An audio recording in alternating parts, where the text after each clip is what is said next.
Mighty Morphin Power Rangers Rita's Rewind. A beat 'em up game that came out last year. I waited for the physical copy. It's a beat 'em up, and the stages and everything felt nostalgic. It really did feel like it was made in the 90s.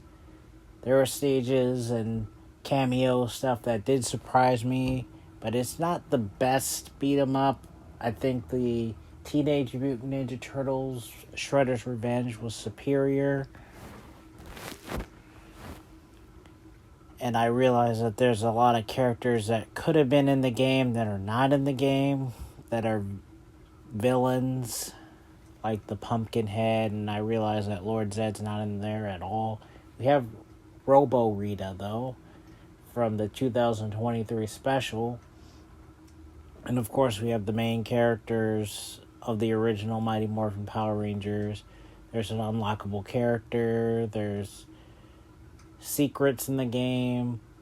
But I feel like the game is a little tad short. And the Megazord fights are not as fun as it should be. I feel like the Megazord fights are actually the hardest levels in the game. And probably the last level, of course, that should be the hardest level.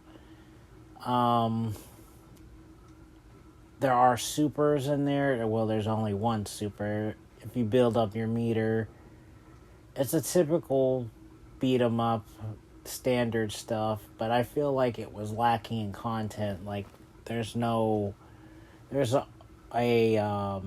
training mode, and then there's the arcade mode, and that's all you get. You don't get no other modes besides that, which is kind of disappointing. And like I said, there should have been some more stages in there, in my opinion. Maybe you might get DLC in the future, but I doubt it.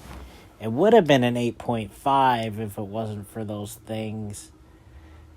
And sometimes the voice acting from the characters won't shut up sometimes when they get hit. But other than that, I would say it's a very fun game, especially if you're playing it with somebody else.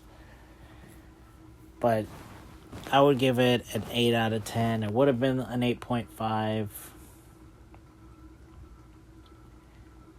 If you're a huge Mighty Morphin Power Rangers fan, I would definitely pick this up. If you're a huge beat 'em up person, definitely pick it up.